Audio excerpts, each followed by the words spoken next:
আবারও বীরভূম জেলা সফরে আসছেন মুখ্যমন্ত্রী মমতা বন্দ্যোপাধ্যায়। শনিবার তিনি বোলপুরে আসবেন। সেদিন দলের জেলা নেতৃত্বের সঙ্গে সাংগঠনিক বৈঠক করার কথা মমতার।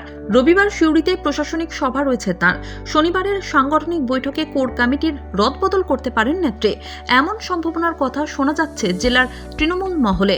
রদবদল আদৌ যদি হয়, তবে কি বীরভূম জেলা পরিষদের সভাধিপতি কাজল শেখের ভাগ্যে শিকে ছিড়বে? প্রশ্ন এখন এটাই। বীরভূমের তৃণমূলের জেলা সভাপতি অনুব্রত মণ্ডল তিহার জেলে বন্দী। তার অনুপস্থিতিতে বীরভূমের তৃণমূলের সংগঠন চালাতে 9 সদস্যের একটি কোর কমিটি গড়ে দিয়েছিলেন সর্বোচ্চ নেত্রী। গত 23শে জানুয়ারি কলকাতায় দলনেত্রী কালীঘাটের বাসভবনে বীরভূমের নেতৃত্বের সঙ্গে বৈঠক করেছিলেন। সেখানে 9 জনের কোর কমিটি ছাঁটাই করে 5 সদস্যের করে দিয়েছিলেন। তাতে রয়েছেন চন্দ্রনাথ সিংহ, অভিজিৎ সিংহরায়, বিকাশ রায়চৌধুরী, আশিস বন্দ্যোপাধ্যায় এবং সুদীপ্ত ঘোষ। বাদ পড়েছেন কাজল শেখ, শতাব্দীর রায়রা।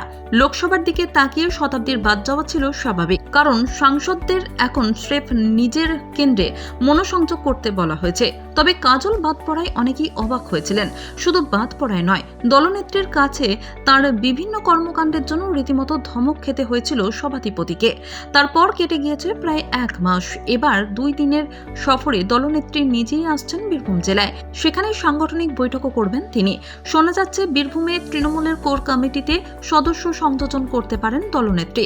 সেই বৈঠকেই কি কাজল আবার কোর কমিটিতে ফিরে আসবেন, নাকি কাজলকে বাদ রেখেই বীরভূমে লোকসভার পরিকল্পনা চূড়ান্ত করতে চলেছেন দলনেত্রী? তৃণমূল সূত্রে খবর, শনিবার সড়ক পথে পশ্চিম বর্ধমান থেকে বোলপুরে আসবেন মমতা। বল্লভপুরের রাঙাবিতান অতিথি নিবাসে ওঠার কথা তার। সেখানেই জেলার বিধায়ক, সাংসদ এবং কোর কমিটির সদস্যদের নিয়ে বসবেন মমতা। স্থির করে দেবেন লোকসভার রণকৌশল। সেই বৈঠকেই এখন পাকের চোখ করছেন কাজল অনুগামীরা। তাদের ধারণা, শনিবারের বৈঠকেই মমতা কোর কমিটিতে ফেরাবেন কাজলকে। এছাড়া রবিবার সিউড়ির চাঁদমারির মাঠে প্রশাসনিক সভা করার কথা মুখ্যমন্ত্রীর। সেখান থেকে প্রায় 137 কোটি টাকা ব্যয়ে একটি জল প্রকল্পের শিলান্যাস করার কথা।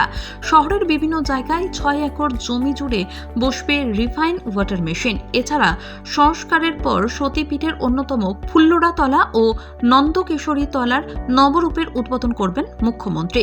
পাশাপাশি জেলা জুড়ে পথশ্রী প্রকল্পের অন্তর্গত একাধিক রাস্তা, শ্রীনিকেতন, শান্তিনিকেতন উন্নয়ন পর্ষদের আওতায় রাস্তা, জেলা পরিষদের রাস্তা এবং পূর্ত বিভাগের রাস্তার উদ্বোধন করবেন মুখ্যমন্ত্রী।